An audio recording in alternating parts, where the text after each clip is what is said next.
Welcome to La Vida Rosa. I'm your host, Pinky, and today we're going to be talking about Married at First Sight. So if you'd like to see more, then just stay tuned, like, comment, and subscribe. And without further ado, let's get into this video. Y'all, so we got a rare appearance from Dr. Pepper, okay? I mean, I feel like every season we see less and less of Dr. Pepper, especially when they got rid of Dr. Viviana and we only had Pastor Cal and we only had 2 experts left. You think they would come around a little bit more to make up for that person being missing, but no, we don't see them. We probably see Dr. Pepper twice a season, and that's like one random time during the season and then decision day. With that being said, I do have to say, I feel like for the most part, Dr. Pepper really does give good advice, but you know, there are times where you could tell that she's trying to make sure that these couples stay together at least until decision day, so she'll give like some skewed advice, but for the most part I feel like she gives advice that's decent. So I really do like to see when Dr. Pepper comes around. I just wish we could see her more because we rarely, like I said, these are rare appearances. Let's start off with Nicole and Chris. So at this point, Nicole is still trying to get her dad to like Chris or to accept Chris, whatever. Like, this is very important for her dad to like him for whatever reason. I'm sure she's close with her dad, but it's like, okay, do we have to see her dad every episode to try to get his approval? Let things happen naturally. She does yoga with her dad, and they decided to all 3 of them go to goat yoga. We found out a little bit more about Nicole's past. Apparently her parents divorced when she was only 4, and when she became a teenager she was kind of rebellious, and she really pulled away from her father because she had to split her time with her mom and her father. And when she went to her father's house, he didn't really have a lot to accommodate her as a child, so she would ditch him, like, just leave. You just left as a teenager, just leave the house whenever you felt like it, child. He said it like it was nothing. But as she got older, clearly they got back close. She asked her father, is this the most happy he's ever seen her? He said this is the most content he's ever seen her be, because he now respects Chris, and he feels like Chris is genuinely concerned about his daughter. He will allow him to call him dad now, okay? Like Chris was just itching and scratching to call him dad. It's always nice to have the approval of your family members. It's just how thirsty Nicole was to get his approval. I'm just like, girl, calm down. You are a grown woman. Then they met up with Dr. Pepper, and Nicole discussed once again her traumatic, toxic relationships that she's been in the past over the past 15 years. These bad relationships have taught her that vulnerability is weak, and you know, you get taken advantage of whenever you put yourself out there and you're open. Even though she's been doing a pretty good job of doing that with Chris, it's been a struggle for her because of her past. It's so sad to hear her talk like this, because she says she's not used to being respected by the men that she dates. And usually when a good guy will come around and wants her to be open, she'll push that person away and then latch on to the men that do her dirty. Chris is the opposite. He was constantly vulnerable and open with women, and the women that he would date would take advantage of him. So it's kind of like they were doing the opposite things but getting the same results because they were choosing the wrong people to do that with. This is one of those episodes where they gave them a bowl of questions to answer, and one of the questions was, what's the time in your life where you felt the most amount of shame? And she said when her mom saw the burn mark that she had on her arm that her boyfriend put there. He said, if you love me, you'll let me burn you with the cigarette. And she was like, do it because I love you. Very, very sad and traumatic, right? Her mom questioned her about it, and she ended up lying about it. And her mom just didn't press her on the issue. At that point, her mom had her antennas up. The amount of shame he felt was his mother almost got arrested because, I don't know, I wasn't really clear on the story, but there was underage drinking going on in her home, I'm guessing with him and his friends. I don't know. He didn't really explain what happened, but she almost got arrested for that, and it didn't end up happening, you know. You know, she got off with a warning, but he said that's the most embarrassing he was. Then they talked about biggest insecurity. His biggest insecurity is the fact that he wonders why anybody would want to stay with him, because he just doesn't feel worthy. Nicole reassures him that he's worthy, he's a great man, you know, she affirms him, and she's worried that one day she's gonna wake up and their happy bubble will be burst, whether she does it or just something happens. She has this bad feeling about something bad happening, and I feel bad for Nicole because she's just very negative. Her thought process is very negative, and I just really wish that she could see things in a more positive light. I definitely think that it's gonna affect their relationship in the long run, because that's exhausting to constantly be around someone who thinks negatively about everything. So let's move on to Gina and Clint. So they meet with Dr. Pepper, and once again this dog comes up. I already said last episode, I really do feel like Gina uses this dog as a buffer. I feel like if it were not for the dog, she would not interact with Clint whatsoever. She would try to keep her distance. She already didn't want to move in with him, but it has to, any sort of conversation that she starts with Clint has to be centered around the dog in some way. I feel like she doesn't want to go deeper with him, even though this is a conversation that they're about to have. We're about to discuss the conversation they're about to have with Dr. Pepper, but I feel like she truly doesn't want to go deeper. I don't think she really likes Clint. I don't even know if she really wants to be in a long-term relationship. I don't know if she's open to that right now. Sadly, Clint is taking anything that he can get. He's excited about the fact that even though he's sleeping in the second bedroom, she'll come in there with Hank and sit on the floor and they'll talk. But he's looking at that as a huge breakthrough. I'm just like, Lord help him. She says that it's easier for her to open up to women because that's just, you know, she grew up around women, and so it's easier for her to do that, but men's not so much. And she also said the negativity of the honeymoon made them shy away from deeper conversations because that's where the blow up happened. Clint is urging her to open up. He wants to get to the crust. That's what he keeps saying. He wants to go deeper because he said in the past he was in a 3-year relationship where someone wasn't being themselves, and he really thought she was the one, but she couldn't keep up the representative, and he saw the real her, and I'm sure that was crushing towards him. So now he wants to get to know the nitty gritty with the people he's in a relationship with, especially if that person is his wife.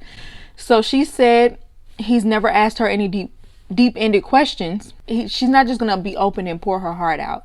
And to a certain degree, I could understand where she's coming from with that.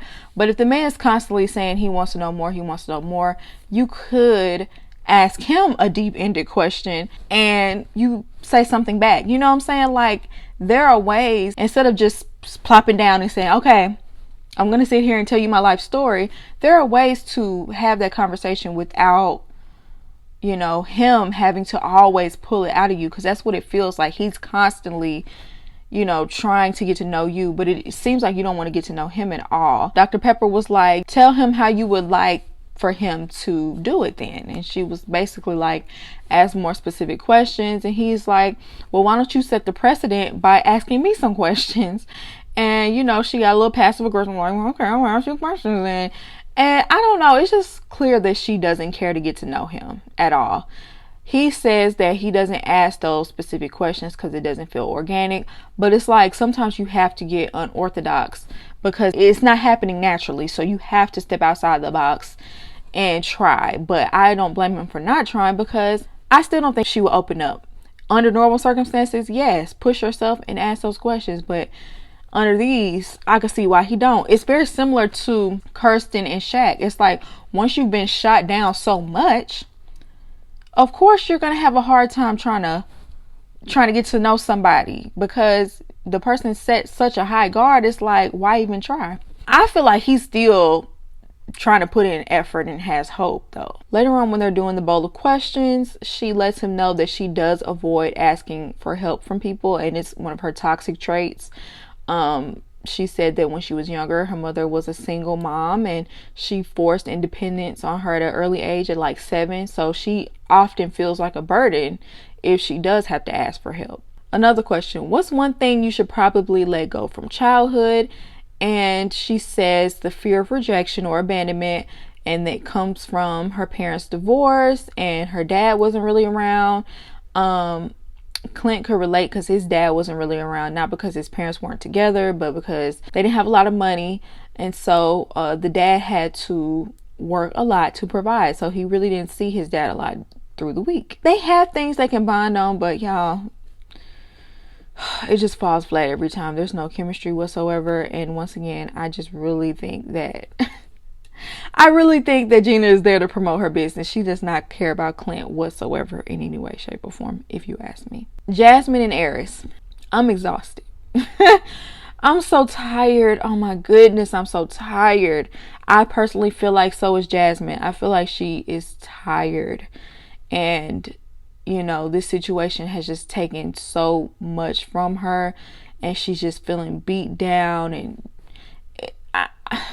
it's hard for me to even look at Jasmine, especially when she has to interact with Eris. I feel like she has the weight of the world on her shoulders right now. It's so sad. So they meet with Dr. Pepper. He's happy to meet with her because he feels women solve most of the problems in this world, aside from Eve, who ruined civilization.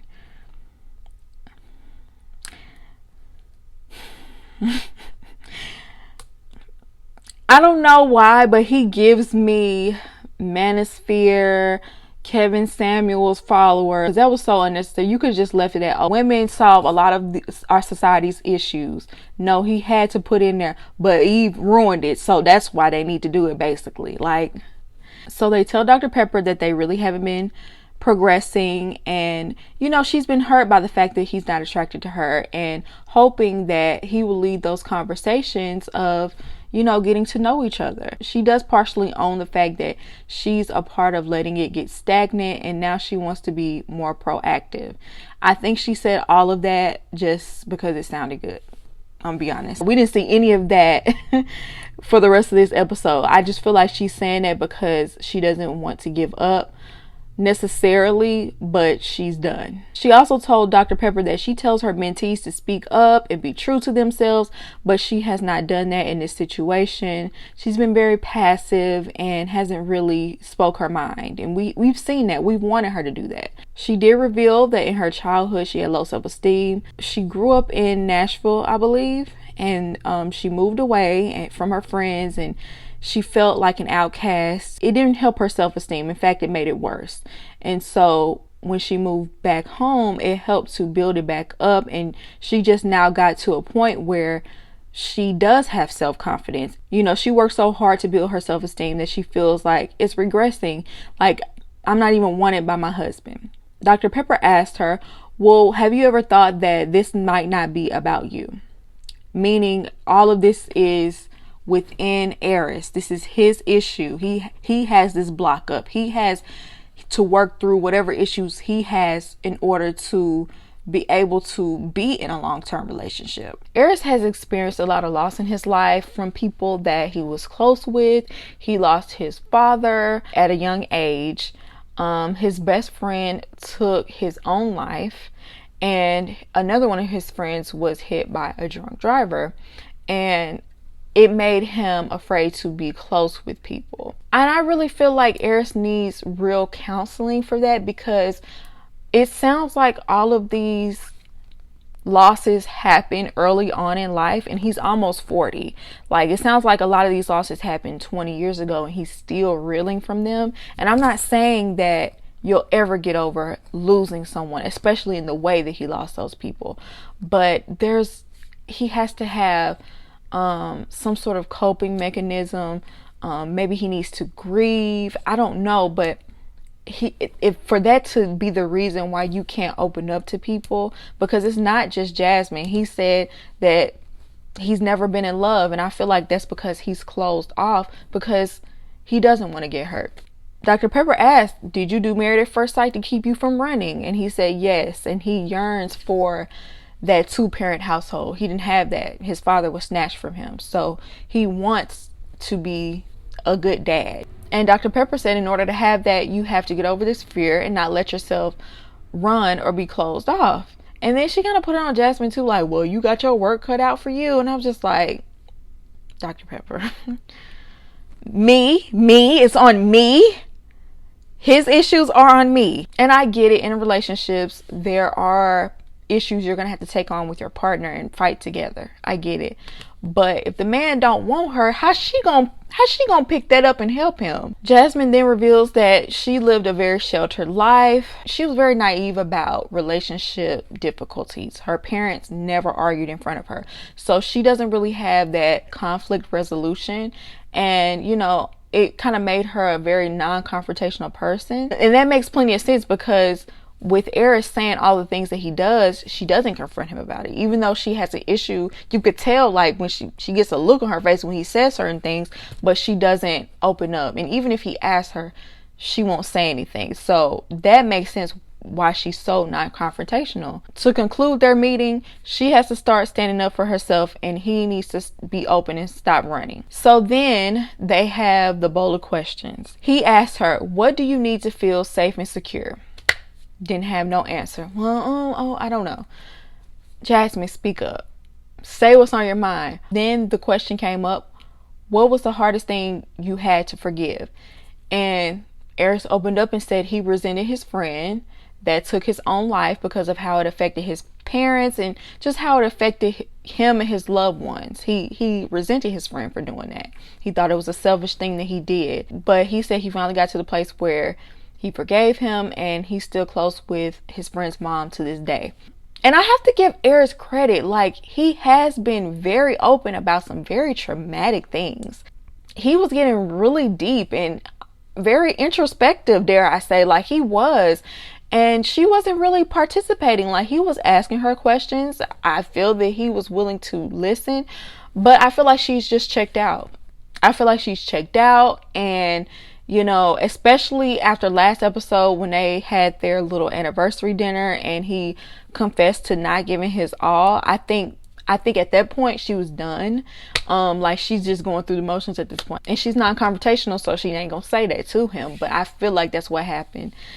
He ended up having a one-on-one conversation with her mom, and he's like, she's not going deep, even though she's asking him to go deep. And she said this is what she wants, but every time I try, she's giving me very one-word shallow answers. He was basically like, how do I pull out more? And the mom basically was like, just call her out on it. The mom was concerned about the fact that he told Jasmine that he doesn't want to consummate their marriage before decision day, and the mom was like, that's a missed opportunity. You never know, you know, a moment might come up and y'all might want to do it and it might be exactly what y'all need. You never know. He claims to be trying to find common ground with her. The mom said that she thinks they are both overthinking everything and just like in their head, and they just need to get out of their comfort zone. And she told him he needs to wake up every day with the intention of trying to make it better. And I could agree with the mom. Like, I think she gave some great advice. I just don't think that Eris has it in him to give. And I think that Jasmine already gave up.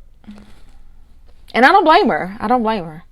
I definitely would have gave up by now. Let's move on to Kristen and Shaq. So they're meeting up with Dr. Pepper, and this is coming off of this, you know, they kind of had like an argument last episode. Their biggest problem is communication and conflict. Dr. Pepper gave them some great advice. She said, don't make assumptions because you have a good chance of being wrong when you assume. And she said, do unto others as they would do unto themselves.